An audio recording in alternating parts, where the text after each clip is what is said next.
गड़गड़ाहट रुकनी नहीं चाहिए, तालियों की गड़गड़ाहट रुकनी चाहिए।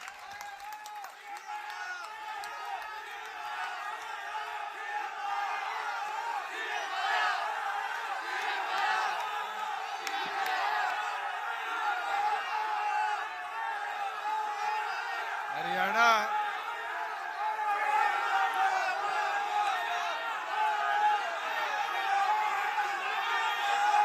आज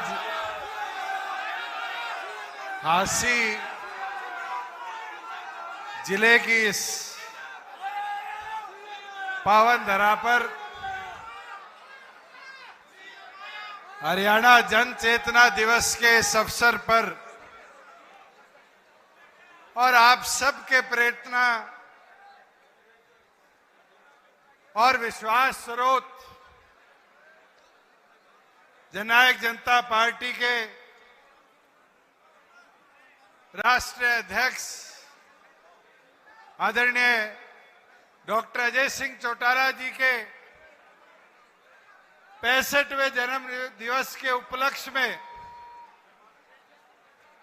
आज हमारे बीच जो आप सब ने इस जन चेतना दिवस को एक ऐतिहासिक स्वरूप देने का काम किया है, मैं तहे दिल से आपका आभार प्रकट करता हूं, धन्यवाद करता हूं। आज डॉक्टर अजय सिंह चौटाला जी के जन्म दिवस के उपलक्ष्य में हमारे बीच में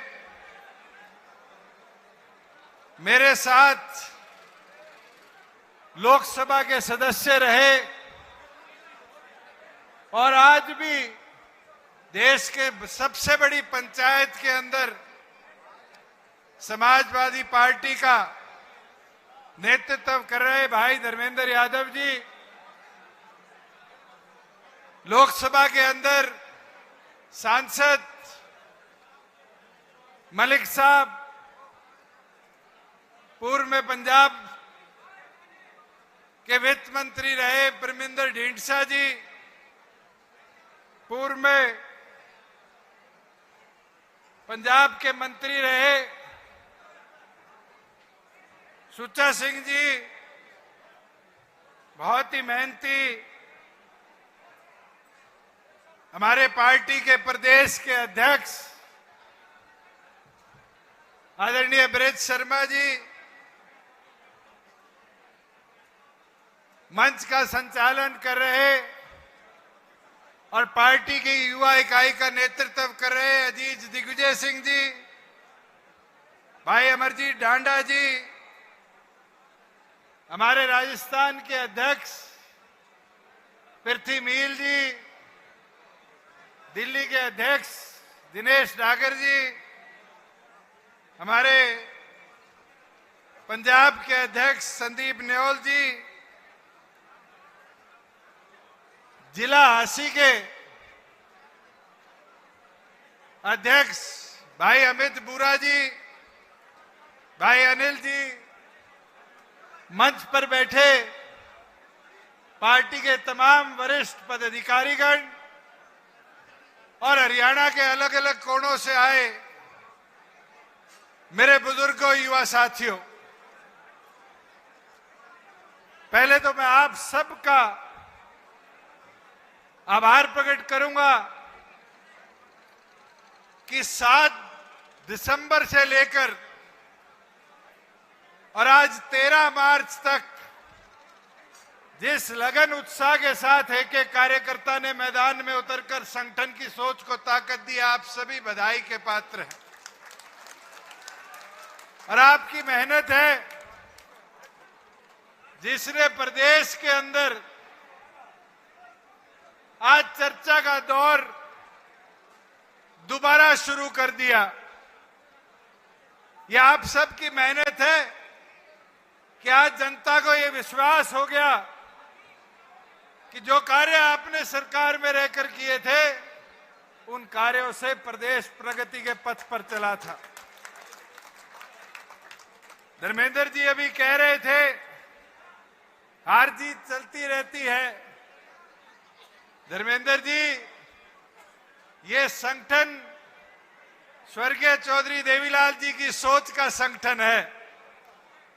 और स्वर्गीय चौधरी देवीलाल जी के राजनीतिक 70 साल के सफर के अंदर मुझे नहीं लगता उनने 7 साल भी सत्ता का सुख भोगने का काम किया, मगर उनने प्राथमिक तौर पर जनता की आवाज बनकर जनता के हितों के मुद्दों की लड़ाई लड़ने का काम किया है। और मैं इतना कह सकता हूं उन विरोधियों के लिए कि जो वहम विरोधियों के मन में है वो वहम निकाल दे। चाबी का दौर ना गया है, ना आने वाले भविष्य में कार्यकर्ता जाने देंगे। साथियों, आज देश की परिस्थिति क्या बोलती है? युद्ध अमेरिका और ईरान के बीच में चल रहा है, मगर मैं अभी आ रहा था दिल्ली से, मुंडाल के अंदर गैस सिलेंडरों के लिए 200-250 लोगों की लाइन खड़ी है।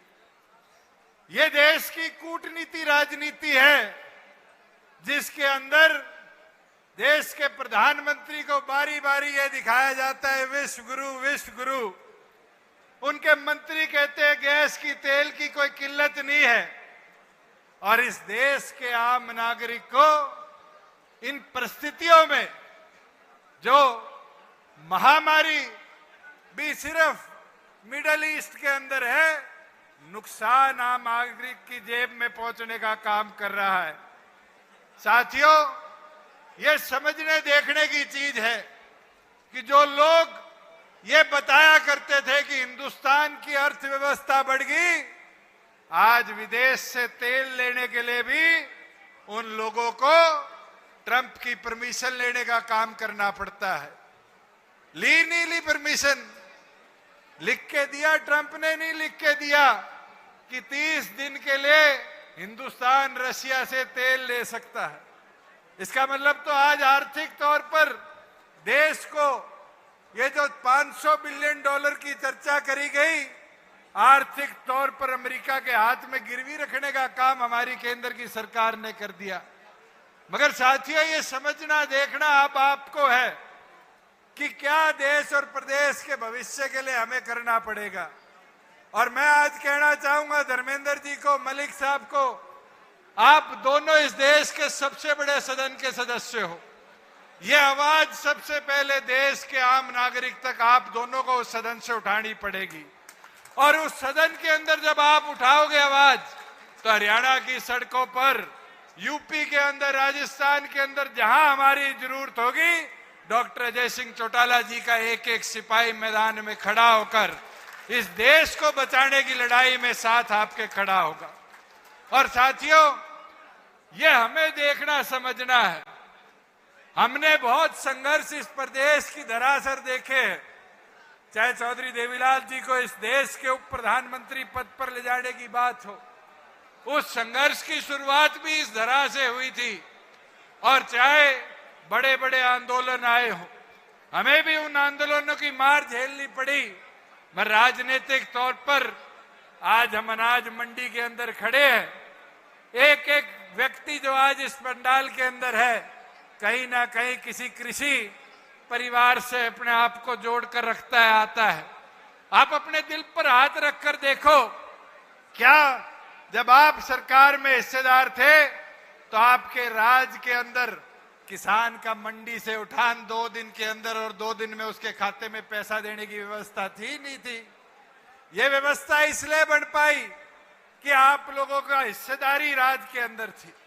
ये हमारे बूढ़े बुढ़िया बैठे हैं, मैं तो आपसे पूछना चाहूंगा, मैं कैसी ताकत में था?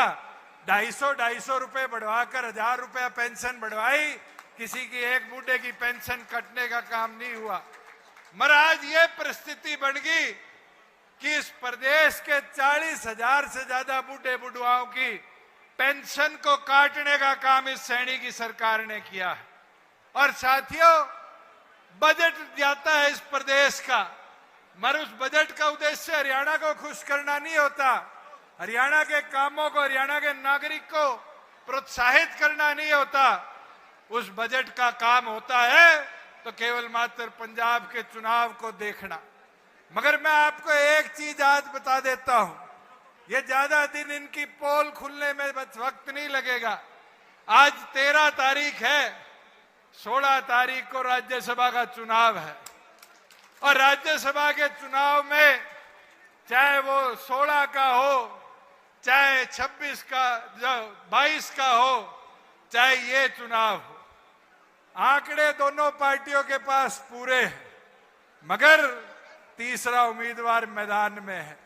और हरियाणा ने तो 2 चुनाव में देखा है, चाहे पर्ची कांड हो, चाहे शाही कांड हो, हरियाणा प्रदेश के विधायकों के अधिकारों को किस तरह लूटने का काम भारतीय जनता पार्टी की सरकार ने, कांग्रेस ने मिलकर किया था। और उम्मीद पूरी है कि अगले दिनों के अंदर एक पार्टी तो अपने आप को बीजेपी के हवाले गिरवी कराई और उसकी फोटो भी देखी होगी आपने, और जाकर क्या ज्ञापन दे के आते हैं कि मंडियों में किसान की हालात में सुधार हो। सारे मंडी में बैठे हो, कोई एक दाना आज के दिन मंडी में है? जब दाने मंडी में थे तब तो मुख्यमंत्री के पास नहीं गए, मैं राज्यसभा के लिए अपने 2 वोट गिरवी करने के लिए मंडी का बहाना लेकर मुख्यमंत्री के दरबार में पहुंच गए। साथियों, ये समझो देखो कि चौधरी देवीलाल जी की सोच में इस तरह गिरवी होना कभी लिखा था, मगर अब आपने फैसला करना है, आपने लड़ाई लड़नी है। मैं, मेरी माताएं बहनें बैठी है, अगले चुनाव में तो 33% हिस्सेदारी थारी भी हो जाएगी। आज मैदान संभालना शुरू करोगी, तब जाके 3.5 साल में मैदान को सींचने का काम कर पाओगे।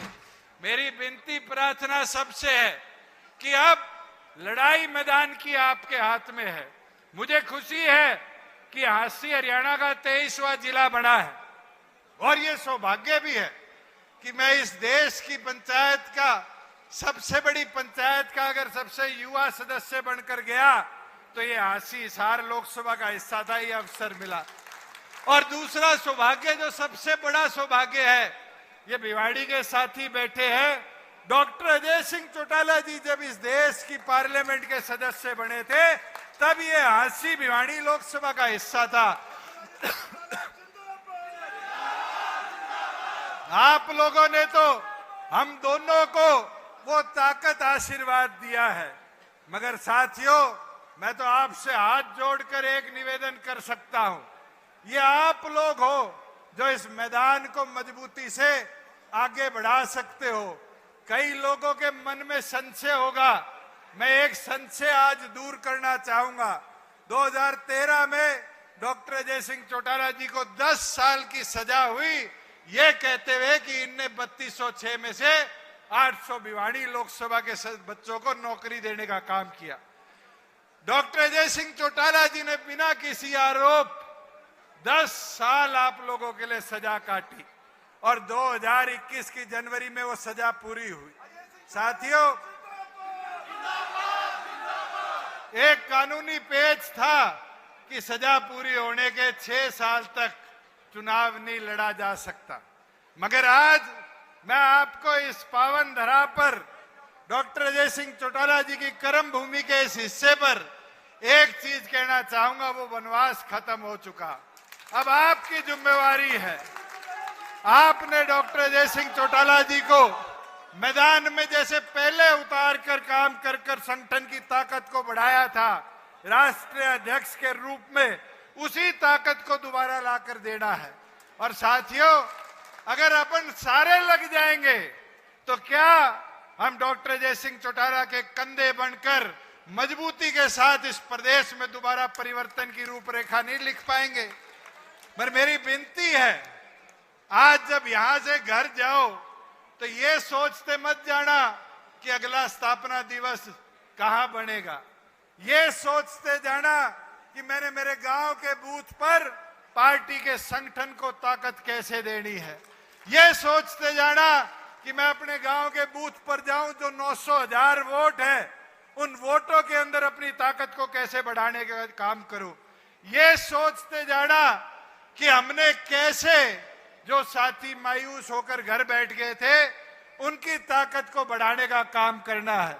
मैं स्वागत करना चाहूंगा बहुत ही आदरणीय फूलवती जी, जो हमारी राष्ट्रीय अध्यक्ष उपाध्यक्ष भी है और चौधरी देवीलाल जी के पैदल यात्रा की साथी है, वो हमारे बीच में पहुंची है। मैं उनका भी बहुत बहुत स्वागत करना चाहूंगा, अभिनंदन करना चाहूंगा। मगर इसके साथ साथ आप सबसे भी निवेदन करना चाहूंगा कि अब अपने संगठन की सोच को और ताकत देने के लिए इस मैदान को सींचने का काम करो। और साथियों, हाथ उठाकर आज डॉक्टर अजय सिंह चौटाला जी को विश्वास दिलाओ कि अब साथी घर नहीं बैठेंगे, इस प्रदेश को, देश को सुरक्षित करने के लिए अपनी इस लड़ाई को आगे बढ़ाने का काम करेंगे। साथियों, आज तो ये दुर्भाग्य है कि किसी नेशनल चैनल को 7 बजे खोल लो तो हिंदू मुस्लिम के सिवाय कुछ नहीं दिखता। आज ये डिबेट चलती है कि हमारा आपसी भाईचारा ताना बाना कैसे बिगड़े। हमें बंटना नहीं है, हमें संगठित होना है। और अगर हम संगठित हो जाएंगे तो ये विश्वास दिला सकता हूं, 82 का दौर सबने देखा था, जब कार्यकर्ता मायूस होकर बैठ गए थे क्योंकि भजनलाल जी, चौधरी देवीलाल जी की सरकार को तोड़कर ले गए थे। 84 के अंदर राजीव गांधी की निधन के बाद ऐसी परिस्थितियां आई थी कि 411 सीट कांग्रेस पार्टी की आई थी, मगर क्या कार्यकर्ता रुके थे? नहीं रुके थे। और उनकी मेहनत ने 1987 के अंदर चौधरी देवीलाल को 85 सीटें 90 में से जिताकर देने का काम किया था। साथ ही आज मायूस होने का समय नहीं है, आज तो अपनी ताकत को हौसले से आगे दिखाने का समय है। और अगर सबने ये प्रण ले लिया कि आसी जिले के इस पावन धरा से घर जाते वक्त अपने संगठन की सोच को ताकत देकर आगे बढ़ाने का काम करोगे, तो मैं विश्वास दिला सकता हूं कि अगले 3.5 साल के अंदर जब लोकसभा के चुनाव होंगे तो इस हिसार लोकसभा सीट से दोबारा आपकी पार्टी का सांसद पार्लियामेंट में जीत कर जाएगा। और ये एक लोकसभा की बात नहीं है, चाहे हमें भिवाड़ी हो, चाहे गुड़गांव हो, चाहे फरीदाबाद हो, सिरसा हो, ये मिलकर मेहनत करनी है। और मिलकर मेहनत करेंगे तभी जाकर अपने संगठन की ताकत को और बढ़ाकर आगे ले जाने का काम करेंगे। मैं तो पूर्ण आप सबको दोबारा यही कहते हुए कि आज इस हरियाणा जन चेतना दिवस के अवसर पर डॉक्टर अजय सिंह चौटाला जी को यह विश्वास दिला दो कि जननायक जनता पार्टी का एक एक कार्यकर्ता अपनी ताकत के साथ इस देश की सुरक्षा के लिए, देश की बढ़ोतरी के लिए लड़ाई लड़ने को तैयार है और मजबूती से हर कदम पर वो लड़ाई लड़ेगा। और मैं धर्मेंद्र जी से, मलिक साहब से कहना चाहूंगा, आप इस देश के एक बड़े संगठन में से एक हो, पार्लियामेंट में आपकी तादाद है, आपकी तादाद के साथ साथ अब वो दौर दोबारा आ चुका 1979 वाला, जब सारा विपक्ष एक एक छोटे संगठन हर प्रदेश से इकट्ठे हो रहे थे और चौधरी देवीलाल जी ने नारा दिया था कि regional parties are original parties. इस नारे को दोबारा लेकर आगे बढ़ने का काम करो और आप शुरुआत करो, हम आपके साथ खड़े होकर इस देश में परिवर्तन की एक नई रेखा लिखने का काम करेंगे। मैं तो पूर्ण दोबारा हमारी पार्टी के राष्ट्रीय अध्यक्ष को जन्म दिवस की बहुत बहुत शुभकामनाएं देता हूं और ये विश्वास दिलाता हूं कि आपकी पार्टी का एक एक कार्यकर्ता पूरी मजबूती के साथ इस पार्टी को हरियाणा की सबसे मजबूत पार्टी बनाने के संकल्प के साथ आज इस पंडाल सजाएगा। आपका बहुत बहुत धन्यवाद।